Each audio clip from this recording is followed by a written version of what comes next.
The Donner Party, sometimes called the Donner Reed Party, was a group of American pioneers who migrated to California in a wagon train from the Midwest. Delayed by a multitude of mishaps, they spent the winter of 1846-1847 snowbound in the Sierra Nevada mountain range. Some of the migrants resorted to cannibalism to survive, primarily eating the bodies of those who had succumbed to starvation, sickness, or extreme cold. But in one case, 2 Native American guides were deliberately killed for this purpose. The Donner Party originated from Springfield, Illinois, and departed Independence, Missouri, on the Oregon Trail in the spring of 1846, behind many other pioneer families who were attempting to make the same overland trip. The journey west usually took between 4 and 6 months, but the Donner Party was slowed after electing to follow a new route called the Hastings Cutoff, which bypassed established trails and instead crossed the Rocky Mountains, Wasatch Range, and the Great Salt Lake Desert in present-day Utah. The desolate and rugged terrain and the difficulties they later encountered while traveling along the Humboldt River in present-day Nevada resulted in the loss of many cattle and wagons, and divisions soon formed within the group. By early November, the migrants had reached the Sierra Nevada, but became trapped by an early heavy snowfall near Truckee Lake, now Donner Lake.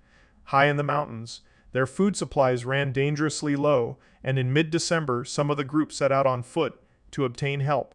Rescuers from California attempted to reach the migrants, but the first relief party did not arrive until the middle of February 1847, almost 4 months after the wagon train became trapped. Of the 87 members of the party, 48 survived the ordeal.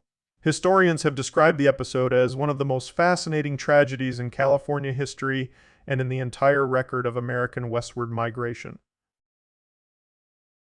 During the 1840s, the United States saw a dramatic increase in settlers who left their homes in the east to resettle in the Oregon Territory or California, which at the time were accessible only by a very long sea voyage or a daunting overland journey across the American frontier.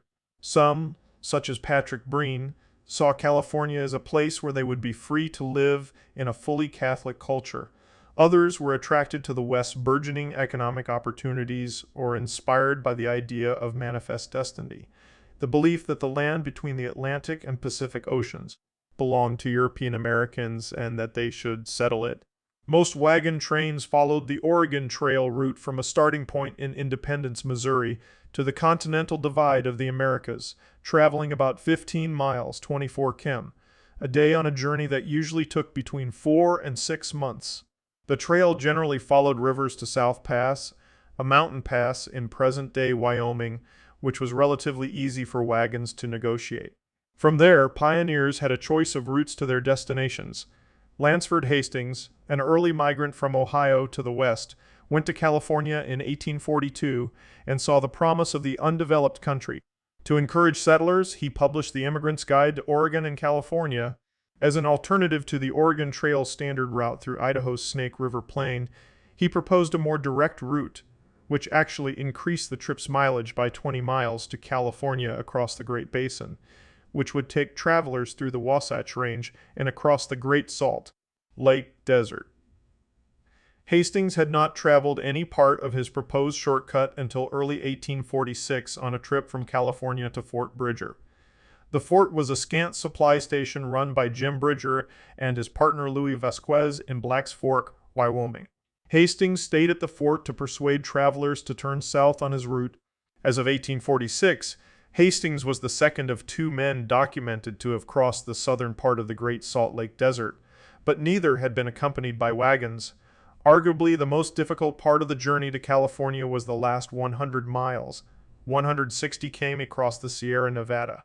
This mountain range has 500 distinct peaks over 12,000 feet, 3,700 m high, which, because of their height and proximity to the Pacific Ocean, receive more snow than most other ranges in North America.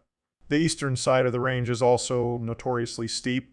After a wagon train left Missouri to cross the vast wilderness to Oregon or California, timing was crucial to ensure that it would not be bogged down by mud created by spring rains or by massive snowdrifts in the mountains from September onward. Traveling during the right time of year was also critical to ensuring that horses and oxen had enough spring grass to eat. In the spring of 1846, almost 500 wagons headed west from Independence. At the rear of the train, a group of 9 wagons containing 32 members of the Reed and Donner families and their employees left on May 12. George Donner, born in North Carolina, had gradually moved west to Kentucky, Indiana, and Illinois, with a 1-year sojourn in Texas. In early 1846, he was about 60 years old and living near Springfield, Illinois. With him was his 44-year-old wife, Tamsin, their 3 daughters, Frances, 6, Georgia, 4, and Eliza, 3, and George's daughters from a previous marriage, Elitha, 14, and Leanna, 12. George's younger brother, Jacob, 56, also joined the party with his wife Elizabeth, 45, stepson Solomon Hook, 14, and William Hook, 12, and 5 children, George, 9, Mary Finn, Isaac, 6, Louis, 4, and Samuel, 1. Also traveling with the Donner brothers were teamsters Hiram O. Miller, 29, Samuel Shoemaker, 25, Noah James, 16, Charles Berger, 30, John Denton, 28, and Augustus Spitzer, 30. James F. Reed, 45, immigrated from Ireland with his widowed mother during childhood and moved to Illinois in the 1820s. He was accompanied on the journey by his wife Margaret, 32, stepdaughter Virginia, 13, daughter Martha Jane Patty, 8, sons James and Thomas, 5 and 3, and Sarah Keyes, Margaret Reed's mother. Keyes was in the advanced stages of consumption, tuberculosis, and died at a campsite they named Alcove Springs. She was buried nearby off to the side of the trail with a gray rock inscribed Mrs. Sarah Keyes, died May 29, 1846, age 70. In addition to leaving financial worries behind, Reed hoped that California's climate would help Margaret, who had long suffered from ill health. The Reeds hired 3 men to drive the ox teams: Milford Milt Elliott, 28, James Smith, 25, and Walter Heron, 25, and Walter Heron, 25. Bayless Williams, 24, went along as handyman, and his sister Eliza, 25, as the family's cook. Within a week of leaving Independence, the Reeds and Donners joined a group of 50 wagons, nominally led by William H. Russell. By June 16, the company had traveled 450 miles, 720 km, with 200 miles, 320 km, to go before Fort Laramie. They had been delayed by rain and a rising river, but Tamsin Donner wrote to a friend in Springfield, "Indeed, if I do not experience something far worse than I have yet done, I shall say the trouble is all in getting started." Young Virginia Reed recalled years later that, during the first part of the trip, she was perfectly happy. Several other families joined the wagon train along the way. Lavina Murphy, 37, a widow from Tennessee, headed a family of 13. Her 5 youngest children were John Landrum, 16, Mary, 14, Lemuel, 12, William, 10, and Simon, 8. Lavina's 2 married daughters and their families also came along. Sarah Murphy Foster, 19, her husband William M., 30, and son Jeremiah George, 1, Harriet Murphy Pike, 18, her husband William M., 32, and their daughters Naomi, 3, and Catherine, 1, William H. Eddy, 28, a carriage maker from Illinois, brought his wife Eleanor, 25, and their 2 children, James, 3, and Margaret, 1.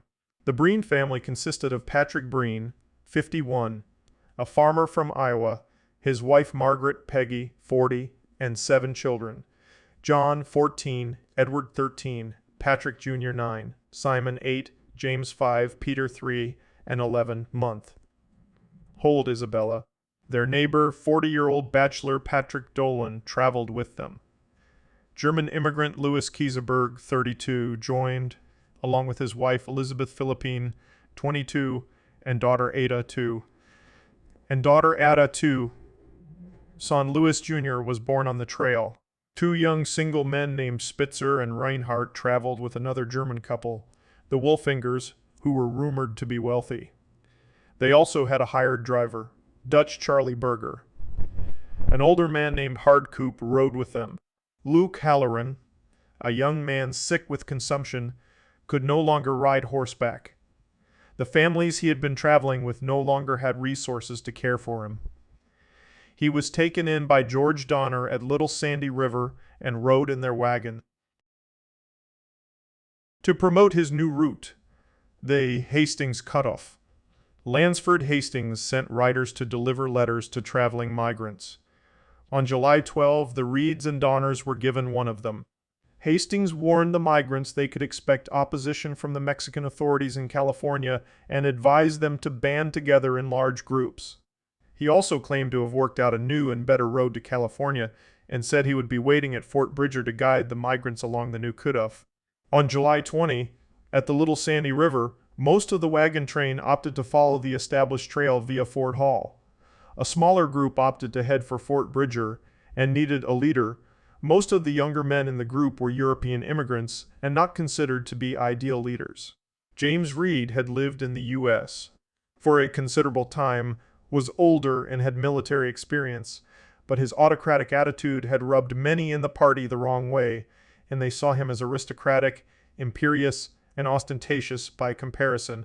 The mature, experienced, American-born Donner's peaceful and charitable nature made him the group's first choice.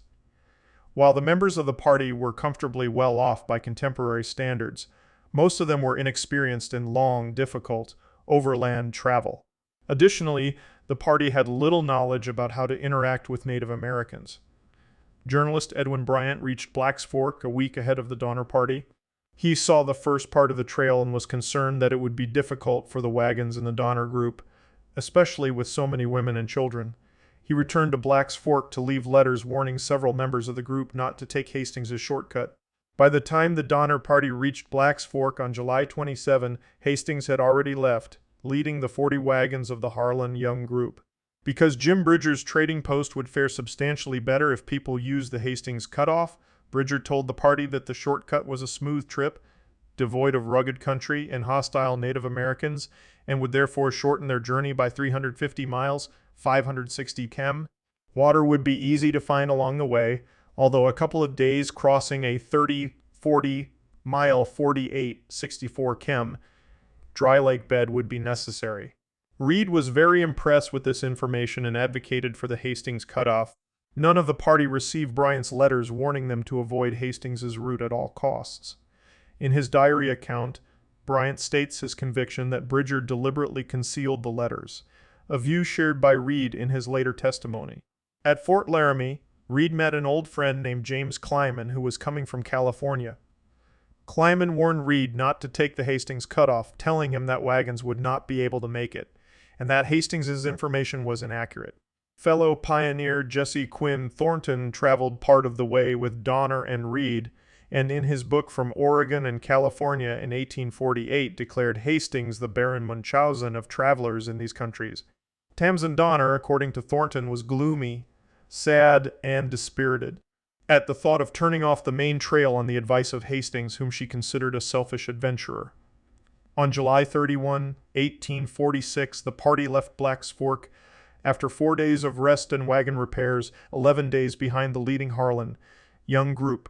Donner hired a replacement driver, and the company was joined by the McCutcheon family, consisting of 30-year-old William, his 24-year-old wife Amanda, their 2-year-old daughter Harriet, and a 16-year-old named Jean-Baptiste Trudeau from New Mexico, who claimed to have knowledge of the Native Americans and terrain on the way to California. The party turned south to follow the Hastings Cutoff. Within days, they found the terrain to be much more difficult than described. Drivers were forced to lock the wheels of their wagons to prevent them from rolling down steep inclines. Several years of traffic on the main Oregon Trail had left an easy and obvious path, whereas the cutoff was more difficult to find. Hastings wrote directions and left letters stuck to trees. On August 6, the party found a letter from him advising them to stop until he could show them an alternate route to that taken by the Harlan Young party. Reed, Charles T. Stanton, and William Pike rode ahead to get Hastings. They encountered exceedingly difficult canyons where boulders had to be moved and walls cut off precariously to a river below, a route likely to break wagons. In his letter, Hastings had offered to guide the Donner Party around the more difficult areas, but he rode back only part way, indicating the general direction to follow. Stanton and Pike stopped to rest, and Reed returned alone to the group, arriving 4 days after the party's departure. Without the guide they had been promised, the group had to decide whether to turn back and rejoin the traditional trail, follow the tracks left by the Harlan young party through the difficult terrain of Weber Canyon, or forge their own trail in the direction that Hastings had recommended. At Reed's urging, the group chose the new Hastings route. Their progress slowed to about 1.5 miles, 2.4 km, a day. All able-bodied men were required to clear brush, fell trees, and heave rocks to make room for the wagons. As the Donner Party made its way across the Wasatch Range of the Rocky Mountains, the Graves family who had set off to find them reached them. They consisted of 57-year-old Franklin Ward Graves, his 45-year-old wife Elizabeth, their children Mary, 20, William, 18, Eleanor, 15, Lavina, 13, Lavina, 13, Lavina, 13, Nancy, 9, Jonathan, 7, Franklin Jr., 5, Elizabeth, 1, and married daughter Sarah, 22, plus son-in-law Jay Fosdick, 23, and a 25-year-old teamster named John Snyder.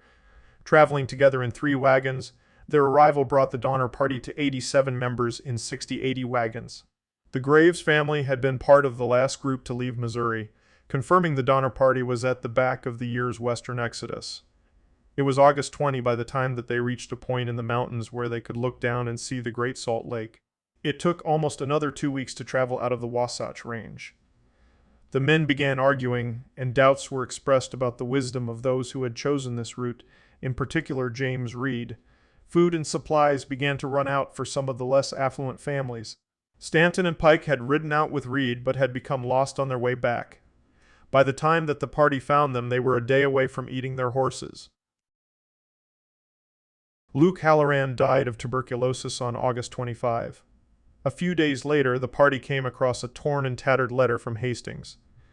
The pieces indicated there were 2 days and nights of difficult travel ahead without grass or water. The party rested their oxen and prepared for the trip. After 36 hours, they set off to traverse a 1,000-foot, 300 mountain that lay in their path. From its peak, they saw ahead of them a dry, barren plain, perfectly flat and covered with white salt, larger than the one they had just crossed, and one of the most inhospitable places on earth, according to Rarick. Their oxen were already fatigued, and their water was nearly gone. The party pressed onward on August 30, having no alternative. In the heat of the day, the moisture underneath the salt crust rose to the surface and turned it into a gummy mass. The wagon wheels sank into it, in some cases up to the hubs. The days were blisteringly hot and the nights frigid. Several of the groups saw visions of lakes and wagon trains and believed they had finally overtaken Hastings. After 3 days, the water was gone, and some of the party removed their oxen from the wagons to press ahead to find more. Some of the animals were so weakened they were left yoked to the wagons and abandoned. 9 of Reed's 10 oxen broke free, crazed with thirst, and bolted off into the desert. Many other families' cattle and horses had also gone missing. The rigors of the journey resulted in irreparable damage to some of the wagons, but no human lives had been lost. Instead of the promised 2-day journey over 40 miles, 64 km, the journey across the 80 miles, 130 km, of Great Salt Lake Desert had taken 6. None of the party had any remaining faith in the Hastings Cutoff as they recovered at the springs on the other side of the desert. They spent several days trying to recover cattle, retrieve the wagons left in the desert, and transfer their food and supplies to other wagons. Reed's family incurred the heaviest losses, and Reed became more assertive, asking all the families to submit an inventory of their goods and food to him. He suggested that 2 men should go to Sutter's Fort in California. He had heard that John Sutter was exceedingly generous to wayward pioneers and could assist them with extra provisions. Charles Stanton and William McCutcheon volunteered to undertake the dangerous trip. The remaining serviceable wagons were pulled by mongrel teams of cows, oxen, and mules. It was the middle of September, and 2 young men who went in search of missing oxen reported that another 40 miles, 64 km, of desert lay ahead. Their cattle and oxen were now exhausted and lean, but the Donner Party crossed the next stretch of desert relatively unscathed. The journey seemed to get easier, particularly through the valley next to the Ruby Mountains. Despite their near hatred of Hastings, they had no choice but to follow his tracks, which were weeks old. On September 26, 2 months after embarking on the Cutoff, the Donner Party rejoined the traditional trail along a stream that became known as the Humboldt River. The shortcut had probably delayed them by a month. Along the Humboldt, the group met Paiute Native Americans, who joined them for a couple of days but stole or shot several oxen and horses. By now it was well into October, and the Donner families split off to make better time. 2 wagons in the remaining group became tangled, and John Snyder angrily beat the ox of Reed's hired teamster Milt Elliott. When Reed intervened, Snyder proceeded to rain blows down onto his head with a whip handle. When Reed's wife attempted to intervene, she too was struck. Reed retaliated by fatally plunging a knife under Snyder's collarbone. That evening, the witnesses gathered to discuss what was to be done. United States laws were not applicable west of the Continental Divide, in what was then Mexican territory, and wagon trains often dispensed their own justice. But George Donner, the party's leader, was a full day ahead of the main wagon train with his family.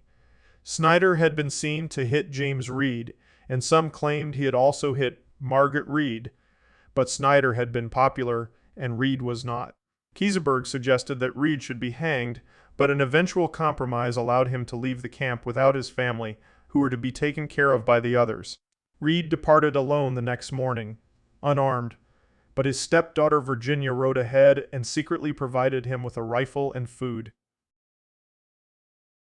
The trials that the Donner Party had so far endured resulted in splintered groups, each looking out for themselves and distrustful of the others. Grass was becoming scarce, and the animals were steadily weakening. To relieve the animals' load, everyone was expected to walk. Keseberg ejected Hardcoop from his wagon, telling the elderly man that he had to walk or die. A few days later, Hardcoop sat next to a stream, his feet so swollen they had split open. He was not seen again. William Eddy pleaded with the others to find him, but they all refused, swearing they would waste no more resources on a man who was almost 70 years old. Meanwhile, Reed caught up with the Donners and proceeded with one of his teamsters, Walter Heron. The two shared a horse and were able to cover 25-40 miles, 40-64 km per day. The rest of the party rejoined the Donners, but their hardship continued. Native Americans chased away all of Graves' horses, and another wagon was left behind. With grass in short supply, the cattle spread out more, which allowed the Paiutes to steal 18 more during one evening. Several mornings later, they shot another 21. So far, the company had lost nearly 100 oxen and cattle, and their rations were almost completely depleted. With nearly all his cattle gone, Wolfinger stopped at the Humboldt Sink to cache, bury, his wagon. Reinhardt and Spitzer stayed behind to help. They returned without him, reporting they had been attacked by Paiutes and he had been killed. One more stretch of desert lay ahead. The Eddy's oxen had been killed by Native Americans and they were forced to abandon their wagon. The family had eaten all their stores, but the other families refused to assist their children. The Eddies were forced to walk, carrying their children and miserable with thirst. Margaret Reed and her children were also now without a wagon. But the desert soon came to an end, and the party found the Truckee River in beautiful lush country. They had little time to rest. The company pressed on to cross the Sierra Nevada before the snows came. Stanton, one of the 2 men who had left a month earlier to seek assistance in California, found the company. He brought mules and food from Sutter's Fort and 2 Native American guides employed by John Sutter. These Miwok men from the Cosumnes River area were known by their Catholic conversion names, Louis and Salvador.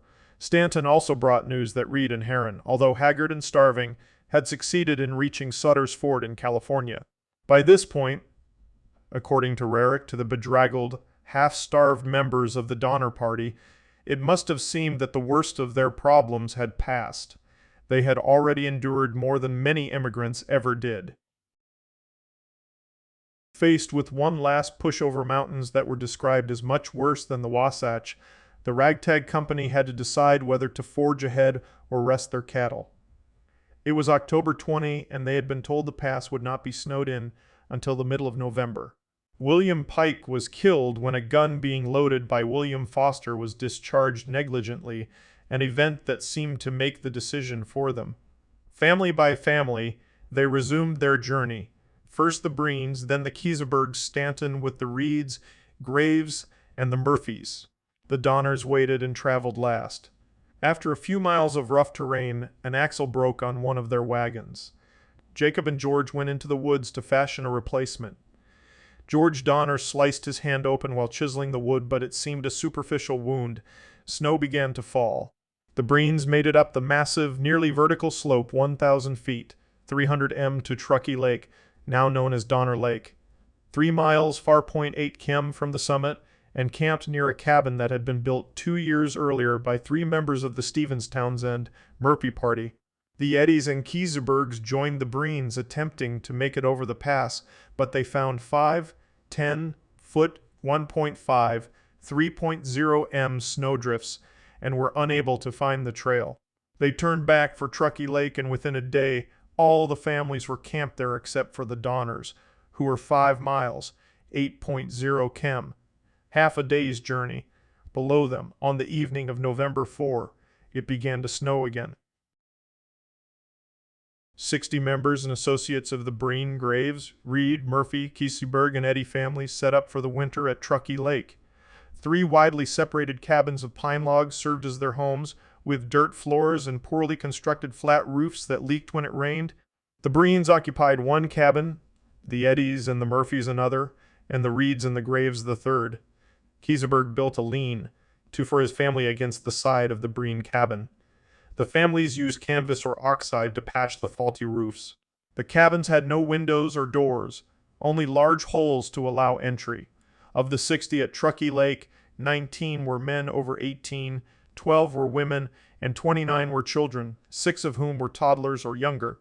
Farther down the trail, close to Alder Creek, the Donner families hastily constructed tents to house 21 people, including Mrs. Wolfinger, her child, and the Donners' drivers, 6 men, 3 women, and 12 children in all. It began to snow again on the evening of November 4, the beginning of a storm that lasted 8 days. By the time the party made camp, very little food remained from the supplies that Stanton had brought back from Sutter's Fort. The oxen began to die, and their carcasses were frozen and stacked. Truckee Lake was not yet frozen, but the pioneers were unfamiliar with catching lake trout. Eddy, the most experienced hunter, killed a bear, but had little luck after that. The Reed and Eddy families had lost almost everything. Margaret Reed promised to pay double when they got to California for the use of 3 oxen from the Graves and Breen families. Graves charged Eddy $25, normally the cost of 2 healthy oxen, for the carcass of an ox that had starved to death. Desperation grew in camp, and some reasoned that individuals might succeed in navigating the pass where the wagons could not. In small groups they made several attempts, but each time returned defeated. Another severe storm, lasting more than a week, covered the area so deeply that the cattle and horses, their only remaining food, died and were lost in the snow. Patrick Breen began keeping a diary on November 20. He concerned himself primarily with the weather, marking the storms and how much snow had fallen, but gradually began to include references to God and religion in his entries. Life at Truckee Lake was miserable. The cabins were cramped and filthy, and it snowed so much that people were unable to go outdoors for days. Diet soon consisted of oxide, strips of which were boiled to make a disagreeable glue, like jelly. Ox and horse bones were boiled repeatedly to make soup, and they became so brittle that they would crumble upon chewing. Sometimes they were softened by being charred and eaten. Bit by bit, the Murphy children picked apart the oxhide rug that lay in front of their fireplace, roasted it in the fire, and ate it. After the departure of the snowshoe party, 2/3 of the migrants at Truckee Lake were children. Mrs. Graves was in charge of 8, and Lavina Murphy and Eleanor Eddy together took care of 9. Migrants caught and ate mice that strayed into their cabins. Many of the people at Truckee Lake were soon weakened and spent most of their time in bed. Occasionally one would be able to make the full-day trek to see the Donners. News came that Jacob Donner and 3 hired men had died. One of them, Joseph Reinhardt, confessed on his deathbed that he had murdered Wolfinger. George Donner's hand had become infected, which left 4 men to work at the Donner camp. Margaret Reed had managed to save enough food for a Christmas pot of soup, to the delight of her children, but by January they were facing starvation and considered eating the oxhides that served as their roof. Margaret Reed, Virginia, Milt Elliott, and the servant girl Eliza Williams attempted to walk out, reasoning that it would be better to try to bring food back than sit and watch the children starve. They were gone for 4 days in the snow before they had to turn back. Their cabin was now uninhabitable. The oxide roof served as their food supply, and the family moved in with the Breens. The servants went to live with other families. One day the Graveses came by to collect on the debt owed by the Reeds and took the oxides, all that the family had to eat. The mountain party at Truckee Lake began to fail. Spitzer died, then Bayless Williams, a driver for the Reeds, also died more from malnutrition than starvation. Franklin Graves fashioned 14 pairs of snowshoes out of oxbows and hide. On December 16, a party of 17 men, women, and children set out on foot in an attempt to cross the mountain pass, as evidence of how grim their choices were. 4 of the men were fathers. 3 of the women, who were mothers, gave their young children to other women. They packed lightly, taking what had become 6 days' rations, a rifle, a blanket each, a hatchet, and some pistols, hoping to make their way to Bear Valley. Historian Charles McGlashan later called this snowshoe party the Forlorn Hope. 2 of those without snowshoes, Charles Berger and 10-year-old William Murphy, turned back early on. Other members of the party fashioned a pair of snowshoes for 12-year-old Lemuel Murphy on the first evening from one of the pack saddles that they were carrying. The snowshoes proved to be awkward but effective on the arduous climb.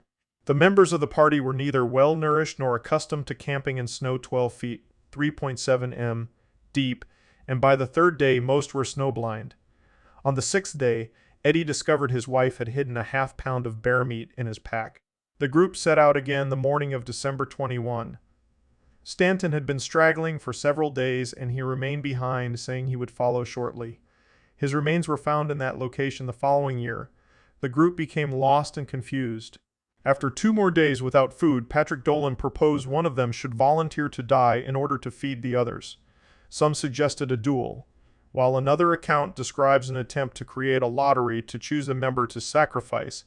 Eddie suggested that they keep moving until someone simply fell, but a blizzard forced the group to halt. Antonio, the animal handler, was the first to die. Franklin Graves was the next casualty. As the blizzard progressed, Patrick Dolan began to rant deliriously, stripped off his clothes, and ran into the woods. He returned shortly afterwards and died a few hours later. Not long after, possibly because Murphy was near death, some of the group began to eat flesh from Dolan's body. Lemuel's sister tried to feed some to her brother, but he died shortly afterwards. Eddie, Salvador, and Louis refused to eat. The next morning, the group stripped the muscle and organs from the bodies of Antonio, Dolan, Graves, and Murphy. They dried them to store for the days ahead, taking care to ensure nobody would have to eat his or her relatives. After 3 days' rest, they set off again, searching for the trail. Eddie eventually succumbed to his hunger and ate human flesh, but that was soon gone. They began taking apart their snowshoes to eat the oxhide webbing and discuss killing Louis and Salvador for food. Eddie warned the 2 men, and they quietly left. Jay Fosdick died during the night, leaving only 7 members of the party. Eddie and Mary Graves left to hunt, but when they returned with deer meat, Fosdick's body had already been cut apart for food. After several more days, 25 since they had left Truckee Lake, they came across Salvador and Louis, who had not eaten for about 9 days and were probably close to death. William Foster shot both men, thus realizing his plans from before they had left. Their bodies were then butchered and their flesh dried for consumption. Though the murder of the 2 young men was not kept secret, Creaston Johnson notes that Foster was not greatly blamed for it and spent the rest of his life without being troubled by the authorities. This can be attributed to the general attitude, as expressed by Louis Petrinovich, that the lives of Native Americans seemed to matter little. Not more than a few days later, the group stumbled into a Native American settlement looking so deteriorated that the camp's inhabitants initially fled. The Native Americans gave them what they had to eat: acorns, grass, and pine nuts. After a few days, Eddie continued on with the help of tribe members to a ranch in a small farming community at the edge of the Sacramento Valley. A hurriedly assembled rescue party found the other 6 survivors on January 17. Their journey from Truckee Lake had taken 33 days. James F. Reed made it out of the Sierra Nevada to Rancho Johnson in late October. He was safe and recovering at Sutter's Fort, but each day he became more concerned for the fate of his family and friends. He pleaded with Colonel John C. Fremont to gather a team of men to cross the pass and help the company. In return, Reed promised to join Fremont's forces and fight in the Mexican-American War. He was joined by McCutcheon, who had been unable to return with Stanton, as well as some members of the Harlan Young Party. The Harlan Young wagon train had arrived at Sutter's Fort on October 8, the last to make it over the Sierra Nevada that season. The party of roughly 30 horses and a dozen men carried food supplies and expected to find the Donner Party on the western side of the mountain along the Bear River below the steep approach to Emigrant Gap, perhaps starving but alive.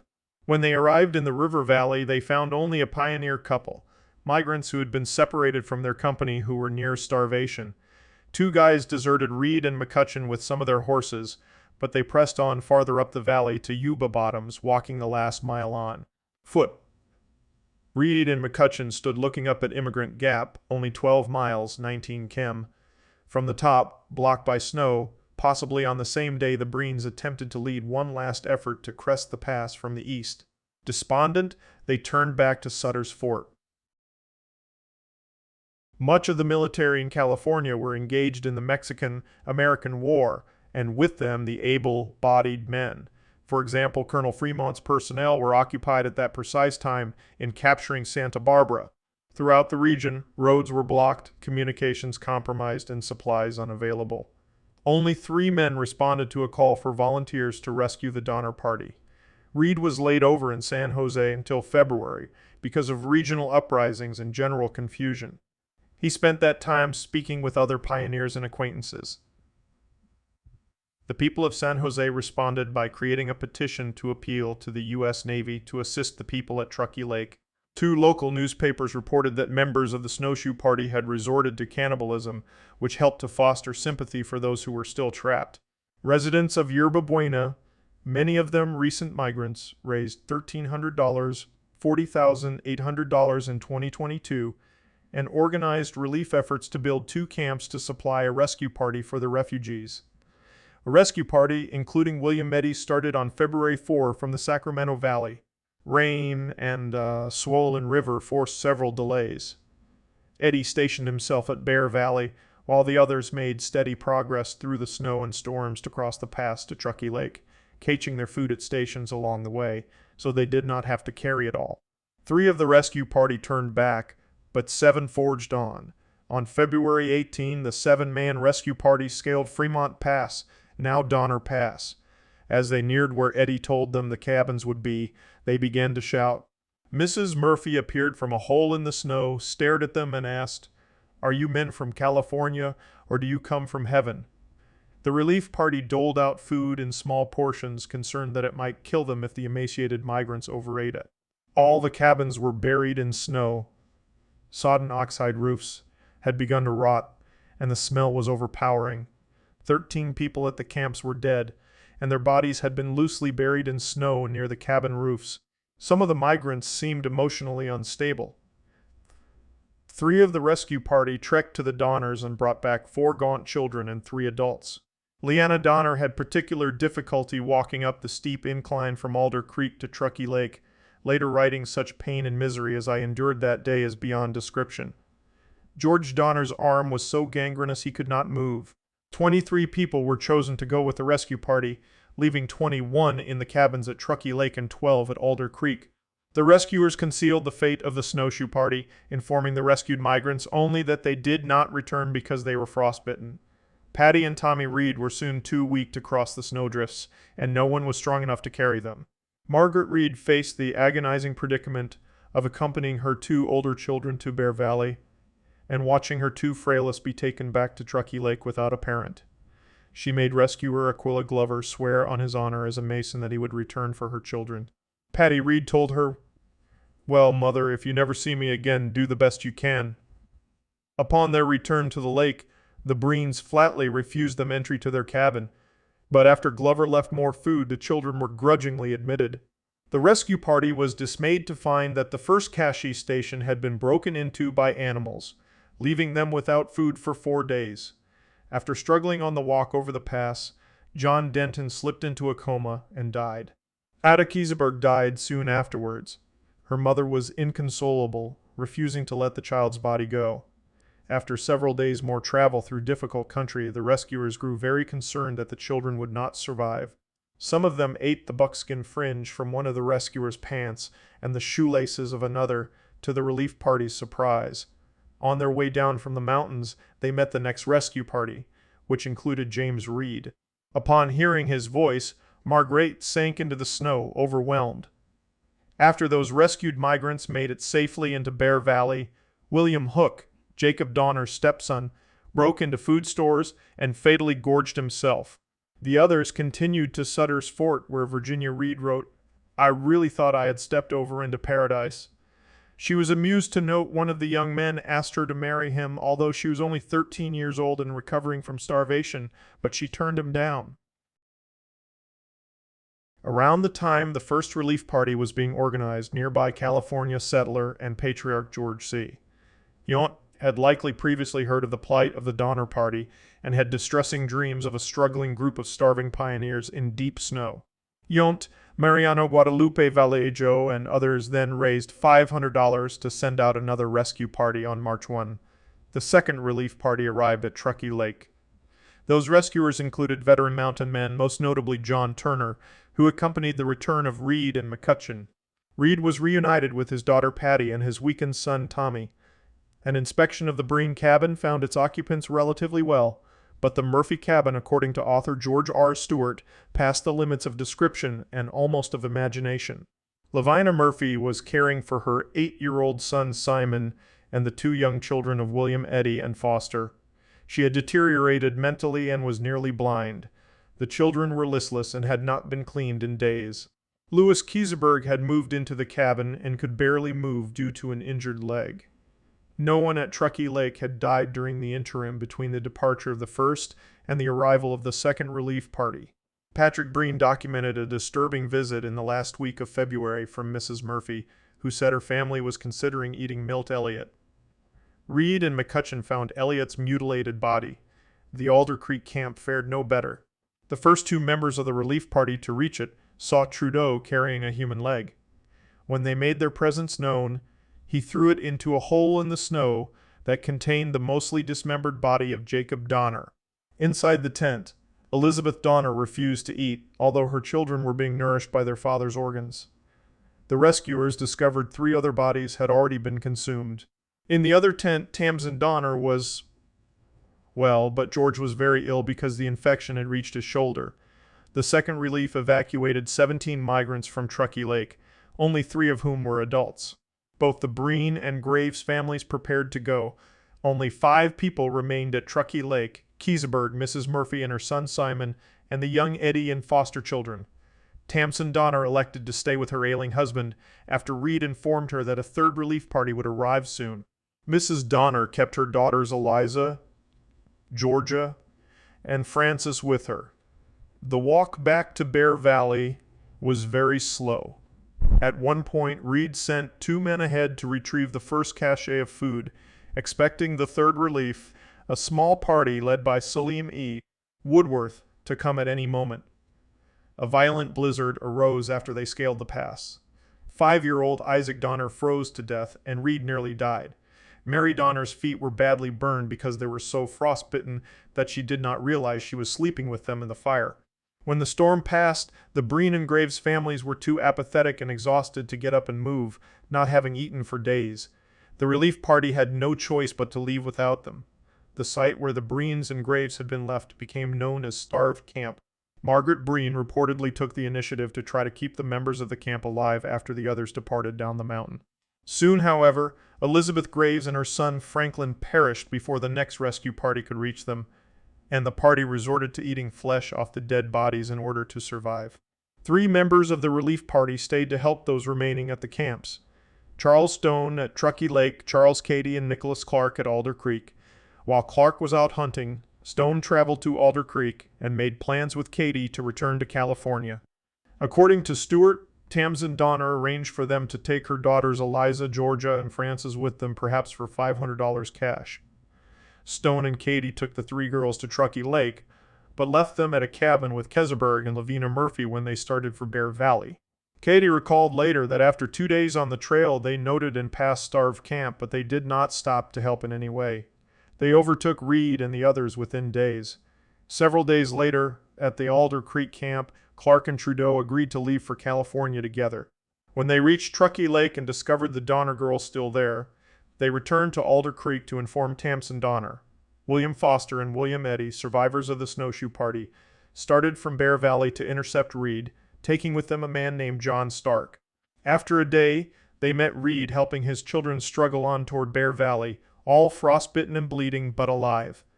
Desperate to rescue their own children, Foster and Eddy persuaded 4 men, with pleading and money, to go to Truckee Lake with them. During their journey, they found the 11 survivors at Starved Camp, huddled around a fire that had sunk into a pit. The relief party split, with Foster, Eddy, and 2 others headed toward Truckee Lake. 2 of the rescuers, hoping to save some of the survivors, each took a child and headed back to Bear Valley. John Stark refused to leave the others. He picked up 2 children and all the provisions and assisted the remaining Breens and Graves to safety, sometimes advancing the children down the trail piece meal, putting them down and then going back to carry the other debilitated children. Foster and Eddy finally arrived at Truckee Lake on March 14, where they found their children dead. Keseberg told Eddy that he had eaten the remains of Eddy's son. Eddy swore to murder Keseberg if they ever met in California. George Donner and one of Jacob Donner's children were still alive at Alder Creek. Tamsen Donner had just arrived at the Murphy cabin to see to her daughters. She could have walked out alone but chose to return to her husband, even though she was informed that no other relief party was likely to be coming soon. Foster and Eddy and the rest of the 3rd Relief left with the Donner girls, young Simon Murphy, Trudeau, and Clark. Lavina Murphy was too weak to leave and Keseberg refused. 2 more relief parties were mustered to evacuate any adults who might still be alive. Both turned back before getting to Bear Valley, and no further attempts were made. On April 10, almost a month since the 3rd Relief had left Truckee Lake, the alcalde near Sutter's Fort organized a salvage party to recover what they could of the Donners' belongings. Those would be sold, with part of the proceeds used to support the orphaned Donner children. The salvage party found the Alder Creek tents empty, except for the body of George Donner, who had died only days earlier. On their way back to Truckee Lake, they found Louis Keseberg alive. According to him, Mrs. Murphy had died a week after the departure of the 3rd Relief. Some weeks later, Tamsen Donner had arrived at his cabin on her way over the pass, soaked and visibly upset. Keseberg said he put a blanket around her and told her to start out in the morning, but she died during the night. The salvage party were suspicious of Keseberg's story and found a pot full of human flesh in the cabin along with George Donner's pistols, jewelry, and $250 in gold. They threatened to lynch Keseberg, who confessed that he had cached $273 of the Donner's money at Tamsen's suggestion so that it could one day benefit her children. News of the Donner Party's fate was spread eastward by Samuel Brannan, an elder of the Church of Jesus Christ of Latter-day Saints and a journalist, who ran into the salvage party as they came down from the pass with Keseberg. Accounts of the ordeal first reached New York City in July 1847. Reporting on the event across the U.S. was heavily influenced by the national enthusiasm for westward migration.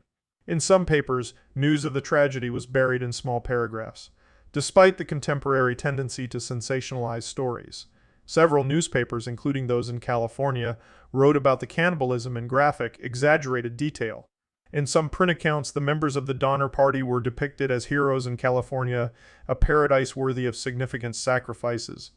Immigration to the West decreased over the following years, but it is likely that the drop in numbers was caused more by fears over the outcome of the ongoing Mexican-American War than by the cautionary tale of the Donner Party.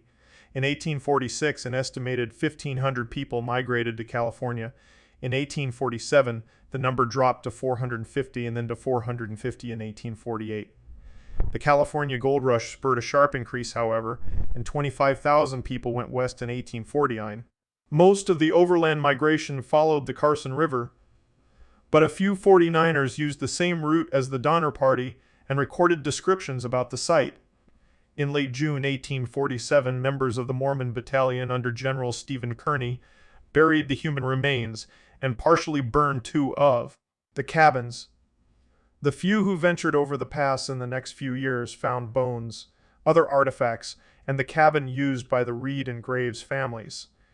In 1891, a cache of money was found buried by the lake. It had probably been stored by Mrs. Graves, who hastily hid it when she left with the Second Relief so she could return for it later. Lansford Hastings received death threats. A migrant who crossed before the Donner Party confronted him about the difficulties they had encountered, reporting, of course he could say nothing but that he was very sorry and that he meant well. Of the 87 people who entered the Wasatch Mountains, 48 survived. Only the Reed and Breen families remained intact. The children of Jacob Donner, George Donner, and Franklin Graves were orphaned. William Eddy was alone. Most of the Murphy family had died. Only 3 mules reached California. The remaining animals perished. Most of the Donner Party members' possessions were discarded. A few of the widowed women remarried within months. Brides were scarce in California. The Reeds settled in San Jose, and 2 of the Donner children lived with them. Reed fared well in the California gold rush and became prosperous. Virginia wrote an extensive letter to her cousin in Illinois about our troubles getting to California, with editorial oversight from her father. Journalist Edwin Bryant carried it back in June 1847, and it was printed in its entirety in the Illinois Journal on December 16, 1847, with some editorial alterations. Virginia converted to Catholicism, fulfilling a promise she had made to herself while observing Patrick Breen pray in his cabin. The Murphy survivors lived in Marysville, California. The Breens made their way to San Juan Bautista, California, where they operated an inn. They became the anonymous subjects of J. Ross Brown's story about his severe discomfort upon learning that he was staying with alleged cannibals, printed in Harper's Magazine in 1862. Many of the survivors encountered similar reactions. George and Tamsin Donner's children were taken in by an older couple near Sutter's Fort. Eliza was 3 years old during the winter of 1846-1847, the youngest of the Donner children. She published an account of the Donner Party in 1911, based on printed accounts and those of her sisters. The Breens' youngest daughter, Isabella, was 1 year old during the winter of 1846-1847 and the last survivor of the Donner Party. She died in San Francisco on March 25, 1935. The Graves children lived varied lives. Mary Graves married early, but her first husband was murdered. She cooked his killer's food while he was in prison to ensure the condemned man did not starve before his hanging. One of Mary's grandchildren noted she was very serious. She once said, "I wish I could cry, but I cannot. If I could forget the tragedy, perhaps I would know how to cry again." Mary's brother William had several different occupations, a diverse lifestyle, and his nieces thought he was eccentric and irascible. He died in 1907 and was buried in Calistoga. Nancy Graves was 9 years old during the winter of 1846. 1847. She refused to acknowledge her involvement even when contacted by historians interested in recording the most accurate versions of the episode. Nancy reportedly was unable to recover from her role in the cannibalism of her brother and mother. Eddy remarried and started a family in California. He attempted to follow through on his promise to murder Louis Kieseberg, but was dissuaded by James Reed and Edwin Bryant. A year later, Eddy recalled his experiences to J. Quinn Thornton, who wrote the earliest account of the episode, also using Reed's memories of his involvement. Eddy died in Petaluma, California on December 24, 1859. Kieseberg brought a defamation suit against several members of the Relief Party who accused him of murdering Tamsin Donner. The court awarded him $1 in damages, but also made him pay court costs. An 1847 story printed in the California Star described Kieseberg's actions in ghoulish terms and his near lynching by the Salvage Party. It reported that he preferred eating human flesh over the cattle and horses that had become exposed in the spring thaw. Historian Charles McGlashan amassed enough material to indict Kieseberg for the murder of Tamsin Donner, but after interviewing him, he concluded no murder occurred. Eliza Donner Houghton also believed Kieseberg to be innocent. As Kieseberg grew older, he did not venture outside, for he had become a pariah and was often threatened. He told McGlashan, "I often think that the Almighty has singled me out among all the men on the face of the earth in order to see how much hardship, suffering, and misery a human being can bear." The attention directed at the Donner Party is made possible by reliable accounts of what occurred, according to Stewart, and the fact that the cannibalism, although it might almost be called a minor episode, has become in the popular mind the chief fact to be remembered about the Donner Party. For a taboo always allures with as great strength as it repels. The appeal is the events focused on families and ordinary people, according to Johnson, writing in 1996, instead of on rare individuals, and that the events are a dreadful irony that hopes of prosperity, health, and a new life in California's fertile valleys led many only to misery, hunger, and death on her stony threshold. The site of the cabins became a tourist attraction as early as 1854. In the 1880s, Charles McGlashan began promoting the idea of a monument to mark the site of the Donner Party episode. He helped to acquire the land for a monument, and in June 1918, the statue of a pioneer family, dedicated to the Donner Party, was placed on the spot where the Breen-Keseberg cabin was thought to have stood. It was made a California historical landmark in 1934. The state of California created the Donner Memorial State Park in 1927. It originally consisted of 11 acres, 4.5 hay, surrounding the monument. 20 years later, the site of the Murphy Cabin was purchased and added to the park. In 1962, the Immigrant Trail Museum was added to tell the history of westward migration into California. The Murphy Cabin and Donner Monument were established as a National Historic Landmark in 1963.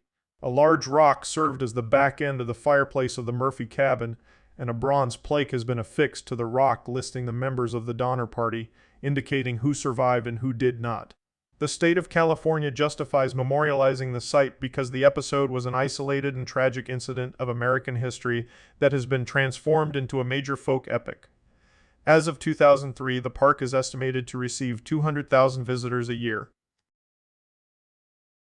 Most historians count 87 members of the party, although Stephen McCurdy in the Western Journal of Medicine includes Sarah Keyes, Margaret Reed's mother, and Luis San Salvador, bringing the number to 90. 5 people had already died before the party reached Truckee Lake, 1 from tuberculosis, Halloran, 3 from trauma, Snyder, Wolfinger, and Pike, and 1 from exposure, Hardcoop.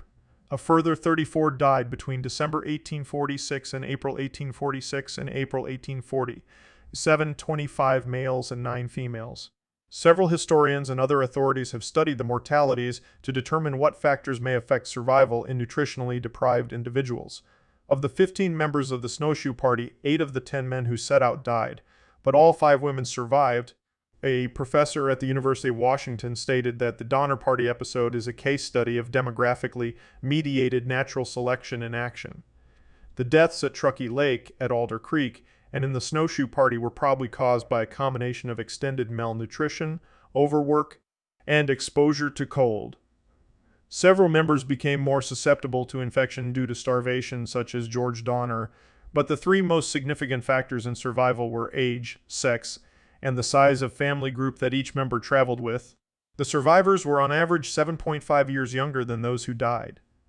Children aged between 6 and 14 had a much higher survival rate than infants and children under the age of 6, of whom 62.5% died, including the son born to the Kesebergs on the trail, or adults over the age of 35. No adults over the age of 49 survived. Deaths were extremely high among males aged between 20 and 39 at more than 66%. Men have been found to metabolize protein faster, and women do not require as high a caloric intake. Women also store more body fat, which delays the effects of physical degradation caused by starvation and overwork. Men also tend to take on more dangerous tasks, and in that particular instance, the men were required to clear brush and engage in heavy labor before reaching Truckee Lake, adding to their physical debilitation. Those traveling with family members had a higher survival rate than bachelor males, possibly because family members more readily shared food with each other. Although some survivors disputed the accounts of cannibalism, Charles McGlashan, who corresponded with many of the survivors over a 40-year period, documented many recollections that it occurred. Some correspondents were not forthcoming, approaching their participation with shame, but others eventually spoke about it freely. McGlashan, in his 1879 book History of the Donner Party, declined to include some of the more morbid details, such as the suffering of the children and infants before death, or how Mrs. Murphy, according to Georgia Donner, gave up, lay down on her bed, and faced the wall when the last of the children left in the third relief. He also neglected to mention any cannibalism at Alder Creek. The same year McGlashan's book was published, Georgia Donner wrote to him to clarify some points, saying that human flesh was prepared for people in both tents at Alder Creek, but to her recollection she was 4 years old during the winter of 1846. 1847. It was given only to the youngest children. Father was crying and did not look at us the entire time, and we little ones felt we could not help it. There was nothing else. She also remembered that Elizabeth Donner, Jacob's wife, announced one morning that she had cooked the arm of Samuel Shoemaker, a 25-year-old teamster.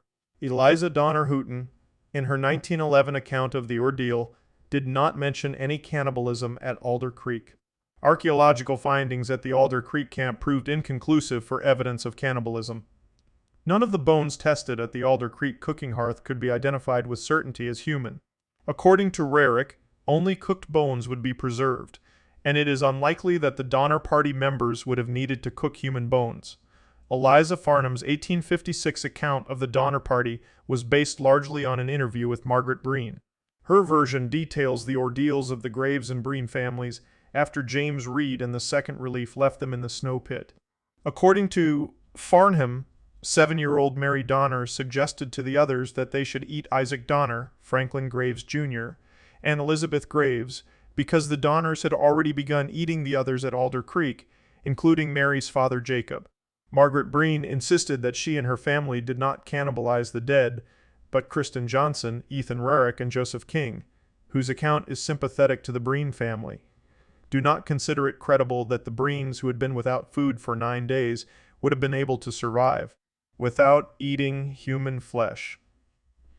King suggests Farnham included this in her account independently of Margaret Breen, according to an account published by HAA. Wise in 1847, Jean-Baptiste Trudeau boasted of his own heroism, but also spoke in lurid detail of eating Jacob Donner and said he had eaten a baby raw. Many years later, Trudeau met Eliza Donner Houghton and denied cannibalizing anyone. He reiterated that in an interview with a St. Louis newspaper in 1891 when he was 60 years old. Houghton and the other Donner children were fond of Trudeau, and he of them, despite their circumstances and the fact that he eventually left Tamsin Donner alone. Author George Stewart considers Trudeau's accounting to Wise more accurate than what he told Houghton in 1884, and asserted that he deserted the Donners. Kristen Johnson, on the other hand, attributes Trudeau's interview with Wise to be a result of common adolescent desires to be the center of attention and to shock one's elders. When older, he reconsidered his story, so as not to upset Houghton. Historians Joseph King and Jack Steed call Stewart's characterization of Trudeau's actions as desertion extravagant moralism, particularly because all members of the party were forced to make difficult choices. Ethan Rarick echoed this by writing, "More than the gleaming heroism or sullied villainy, the Donner Party is a story of hard decisions that were neither heroic nor villainous.